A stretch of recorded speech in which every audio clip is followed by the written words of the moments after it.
Hey, what is going on, ladies and gentlemen?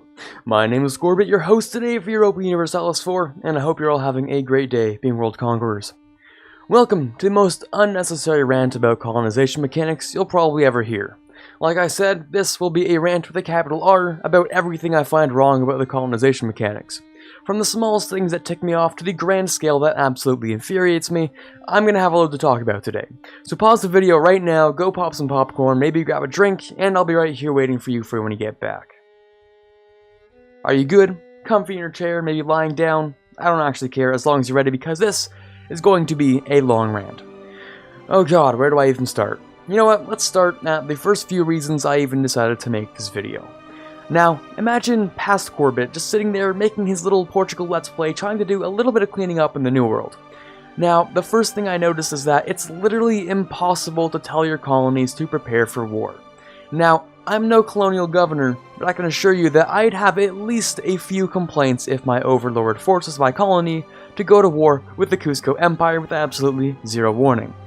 Honestly, I don't care about any of that story part, but on God, Paradox, when your colony is only holding a garrison of 6k troops and you're sending them off to war against 30,000 Incans, I'd like to hit that sweet prepare for war button so that they can maybe, I don't know, not get their asses handed to them. Of course, the obvious solution you might be saying is just declare the war yourself. Okay, listen here, alright? I'm gonna lean in real close so you can hear this, okay? Some of us have francs to be invading, alright? I want that land in Peru, but I shouldn't have to bring one of my armies halfway around the world for it when my colony is practically fine doing it themselves with 15 ducats a month of subsidies. Alright, so that's pretty much point number one down, the fact that the prepare for war button should be pretty much usable at any time for an overlord.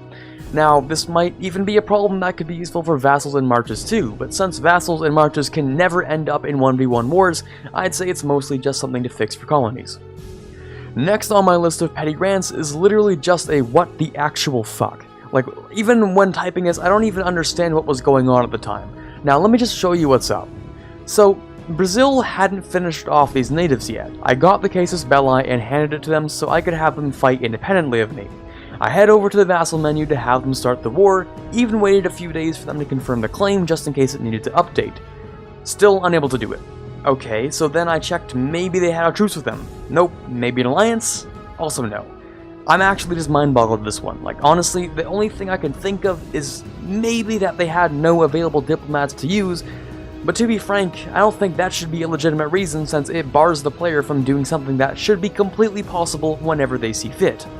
If there's something I missed that you picked up from my footage, please, I beg of you, I'm just trying to figure out why this mechanic just decides to lock up from time to time, and maybe if there is some looking into that should be done. Okay, boom, point number 2 is done. Obviously, it's not as much as a mechanic thing as it is more a paradox, just please fix this for everyone sort of thing. Alright, next, let's talk about something I think should really be allowed, which is being able to use a naval barrage or a cannon barrage on one of your subject's sieges. More specifically, I mean when your subject is in your war with you, so not if they're fighting independently, of course. This one was just sort of a, come on, really? Sort of thing that just sort of seems dumb not to have in.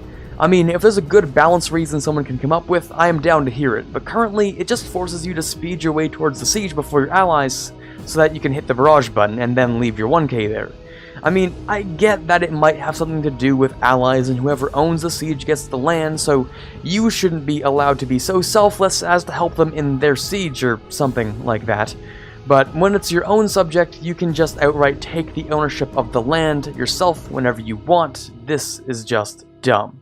It only cost me 9 military power to naval barrage in my Portugal game, and I would very much like to abuse that as much as possible if I may, Paradox. While we're still on the topic of land ownership and wars, I want to talk about having your colony drag you into a war, which then brings in the rest of your colonies too. Okay, I understand it's technically their war, especially if you force them to start it, but on God, you little colony piece of shit, if you're gonna come crawling to me for help, you can bet I should be the one making the peace. And a lot of the time, when you force a colony into a war for a province, way more often than they should, they'll literally just take the one goddamn province as if they have no concept of expansionism. Like, colonies are literally the masters of the malicious compliance subreddit. Like, yeah, sure, I'll go to war with this colony. Only gonna take one city though, Lamau. Really, overextension hardly even exists for New World colonies, so I should be seeing at least a minimum of 2 or 3 states worth of land being taken. But nah, maybe just a province or two. Almost like a screw you to the player. Also, to go back to earlier about dragging you into the war and stuff, I know I'm all over the place, just don't worry about it. But in the cases where they do end up taking more land, a lot of the time, some of it's not even within the boundaries of their colonial region. So imagine this kind of scenario, like, hey Brazil colony, I noticed that French Colombia, who, also should not have expanded into Brazil, is looking pretty ripe for the taking back of your rightful land. What do you say to that? You guys want to do that for me? That'd be great. And Brazil's like, sure man, no problem, I'll go do that for you. And then brings me into the war about half a year later, proceeds to occupy all the Colombian lands themselves, where I can't even swap ownership to myself because war leadership is dumb and annexes half of Colombia, literally becoming the one thing that we were trying to destroy. And I'm not even coming at this from as much of a border gore standpoint as I am just like, I wanted to make a Colombian colony from that, and now it belongs to Brazil. There's no hope of fixing those borders ever again, so if there's gonna be this like weird unfair border growth, I really just want to make a suggestion, Paradox. Maybe make transferring lands between colonial subjects possible. That happened a lot in history. For example, when the Brits gave Canada some land from the US after like the war they had with France and stuff, or like they gave more than they were supposed to, something like that.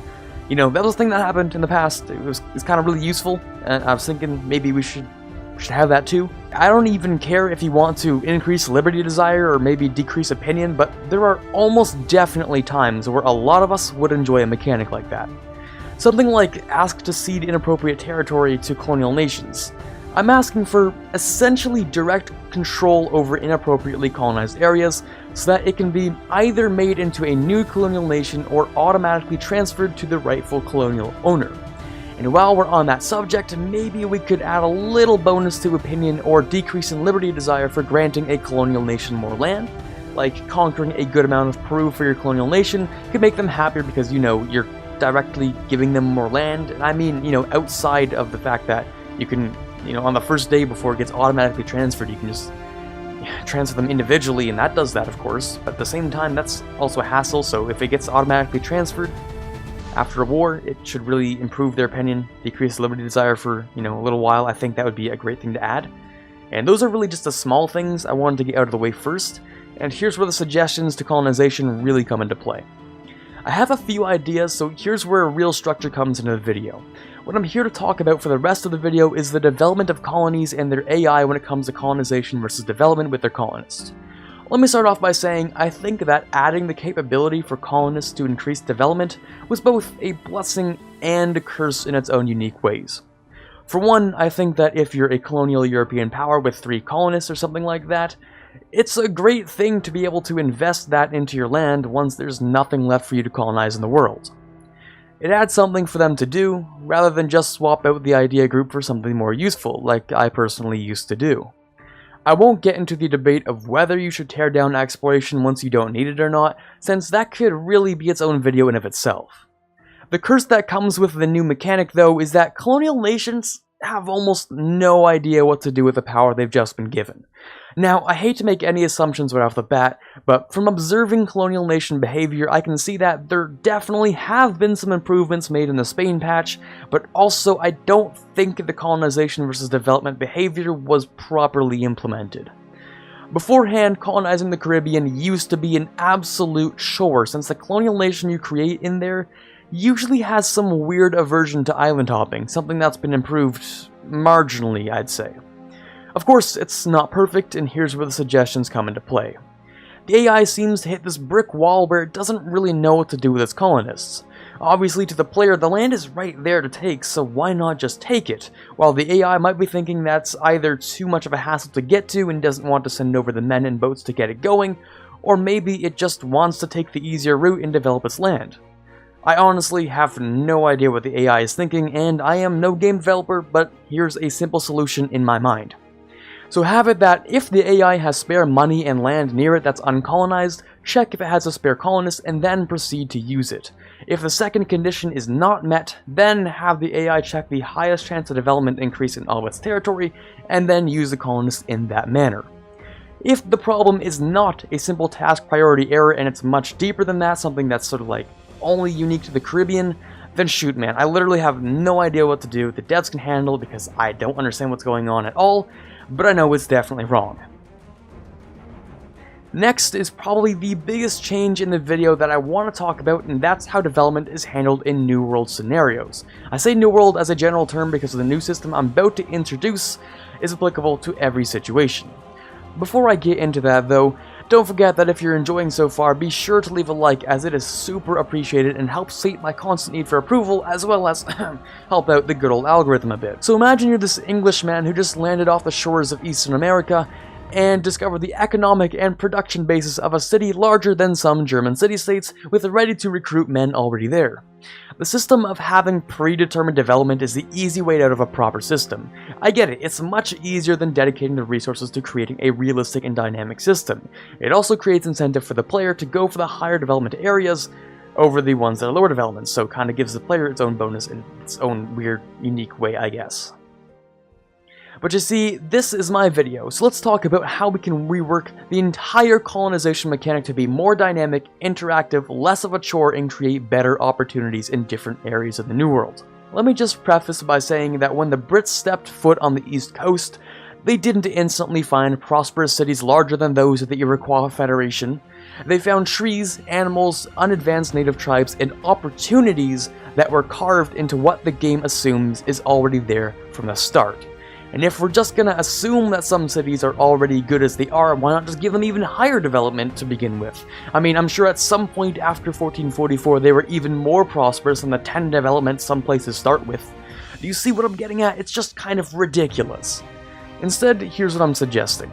Every province in the New World not owned by a tag set the development to either unknown or just 3. I'd prefer we start at 3 though. Over the course of the colonization process, which essentially just takes a really long time and you forget about it a lot, there should be more events for investment. I understand we already have a few of those events that add direct development, which are pretty nice, but I'd like a little bit more of an interactive setup.